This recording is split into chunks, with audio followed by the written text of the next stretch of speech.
दो चीजें हैं जो चलित में किसी को दी नहीं जाता। दो चीज। आरती शिव महापुराण की कथा आप लोग सुन रहे हैं, बड़े ध्यान लगाकर सुनना। दो चीजें हैं जो चलित में किसी को दी नहीं जाती। एक अपने घर का तवा। तवा जानते हो, जिस पर रोटी बनाते हो। कोरा तवा है, उस पर आपने कभी रोटी नहीं बनाई है तो आप किसी को दे सकते हो, मना नहीं। पर यदि जिस तवे पर घर के अंदर रोटी बन चुकी है, जिस तवे पर रोटी उतर चुकी है, उस घर के तवे को किसी को नहीं दिया जाता। क्यों? क्योंकि घर में जो बच्चे हैं वो बीमार के बीमार बने ही रहते हैं, वो कभी स्वस्थ नहीं हो सकते, कभी नहीं हो सकते। अगर एक बच्चा बीमार है तो दूसरा ठीक होगा, दूसरा बीमार है तो तीसरा ठीक होगा, तीसरा है तो चौथा बीमार पड़ेगा, ये निश्चित। दो चीजें चलित में किसी को नहीं दी जाती, एक तवा, दूसरे नंबर की कढ़ाई।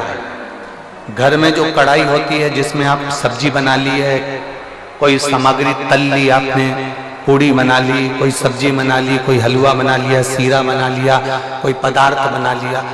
कोरी कढ़ाई है ना, आपकी मर्जी पड़े उसको दे दो, चले।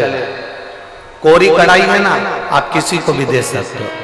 पर जिस कढ़ाई में आपने भोजन का निर्माण कर लिया है, जिस कढ़ाई में आपने कभी भी एक बार भी अगर कुछ बना लिया है, तो वो किसी को गिफ्ट में या किसी को दान में या किसी को दी नहीं जाती। नहीं तो उस घर के अंदर 1 रुपया कमाओ, 1.25 रुपये खर्च वाला काम चलता है। घर में कभी पैसा टिक ही नहीं सकता, वो जिंदगी भर कितना भी प्रयास करे,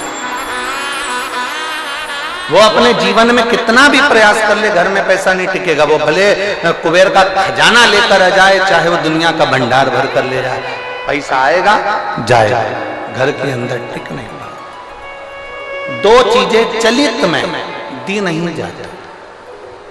आपको बोलना है कौन कौन सी चीजें हैं। पहले नंबर की तवा, दूसरे नंबर की हमारे यहाँ ये दो चीजें दी नहीं जाती, हम इसको देते नहीं। देना नहीं। हाँ, यदि वो कोरी है, उसमें ना रोटी बनाई गई है, ना उसमें कोई सामग्री बनाई गई है, अगर वो कोरी है तो आप दे दो। पर यदि एक बार भी अगर वो प्रयोग में आई है तो वो नहीं, उसको देते नहीं, उसको दिया नहीं जाता। शिव पुराण भगवान शंकर का पावन चरित्र कह रहा है।